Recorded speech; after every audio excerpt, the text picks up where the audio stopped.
बिहार चुनाव के नतीजे आ चुके हैं। एनडीए को बम्पर जीत मिली है, विपक्ष की करारी हार हुई है। बिहार में एक बार फिर एनडीए सरकार के गठन की तैयारियां चल रही हैं। दिल्ली से लेकर पटना तक बैठकों का दौर चल रहा है। एक दो दिन में विधायक दल की बैठक होगी और साथ ही नेता का चुनाव कर लिया जाएगा। फिर 22 नवंबर तक मौजूदा सरकार का कार्यकाल है, इसीलिए उससे पहले नई सरकार का बिहार में गठन हो जाएगा। अब दिलचस्प यह है कि चुनाव के बाद भी बीजेपी के नेता सीएम वाला सस्पेंस बनाकर रखे हुए हैं। हालांकि सहयोगी पार्टियों के नेता लगातार कह रहे हैं कि एक बार फिर नीतीश कुमार ही सीएम बनेंगे। एक तरफ एनडीए के खेमे में जश्न का माहौल है और दूसरी तरफ विपक्ष के खेमे में सिर्फ मायूसी है। हार के साइड इफेक्ट दिख रहे हैं। लालू परिवार में फूट पड़ गई है। लालू यादव की बेटी रोहिणी आचार्य ने तेजस्वी के करीबी लोगों को, उनके सलाहकारों को गंभीर आरोपों के कटघरे में खड़ा कर दिया है। रोहिणी ने अपमान का आरोप लगाते हुए पार्टी, परिवार सबसे नाता तोड़ने का ऐलान किया। अब बिहार में कांग्रेस पार्टी की भी बहुत बुरी हार हुई है।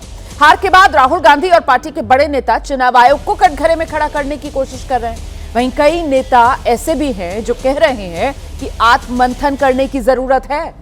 कुछ नेता पार्टी के फैसले पर भी सवाल खड़े कर रहे हैं। चुनाव मैदान में एक दूसरे पर लगे आरोप प्रत्यारोप का दौर तो आगे भी चलता रहेगा, लेकिन सच ये है कि 59 सीटें बिहार विधानसभा की ऐसी हैं जहां एनडीए के उम्मीदवारों को 30,000 वोटों से ज्यादा वोटों के अंतर के साथ जीत मिली है।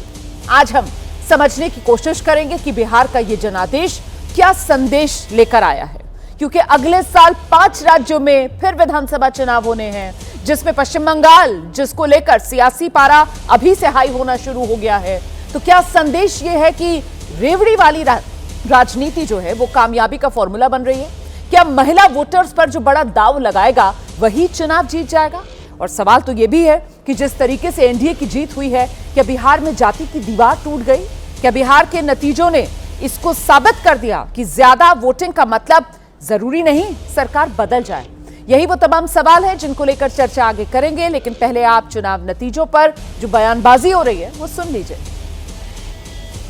मोदी, मोदी, मोदी, नरेंद्र मोदी, नरेंद्र मोदी, नरेंद्र मोदी, मोदी, मोदी, मोदी।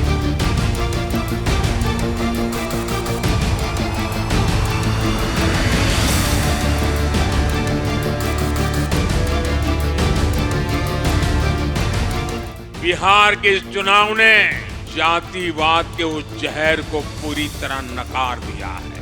बिहार के मतदाता ने जो फैसला लिया है ये पूरे देश के लिए एक संदेश है। कांग्रेस को आत्ममंथन करना चाहिए कि राहुल गांधी जी जब तक कांग्रेस में रहेंगे कांग्रेस का नाव डूबना तय है। लोकतंत्र को अगर आप, संविधान को अगर आप तोड़ेंगे तो निश्चित तौर पर उसके नतीजे जनता उसका ऐसा करारा प्रतिकार करेगी कि लोगों को बहुत समय तक याद रहेगा। जनादेश सबके सामने है, सबको पता है कि जनता ने किसको कैसे कितनी मजबूती से चुना और किनको कैसे नकारने का। इतना सीट जीते हैं, 202 डबल सेंचुरी, हजम नहीं हो रहा। I am not able to understand. विधवा विलाप लोग कर रहे हैं, वो ये नहीं समझ रहा है कि इतने बुरी तरह से हम हार गए, इसको एक्सेप्ट नहीं कर रहा। एक्सेप्ट कर रहा तो ये है कहा है नीतीश कुमार जी इतने दिन से हैं तो इन्होंने ये कर दिया, ईवीएम में ये हो गया। 5 या 6 राज्यों में चुनाव हुए, उन सबके कुल मिला के कांग्रेस को जो एमएलए मिले हैं उससे ज्यादा कल हमें अकेले बिहार में मिले।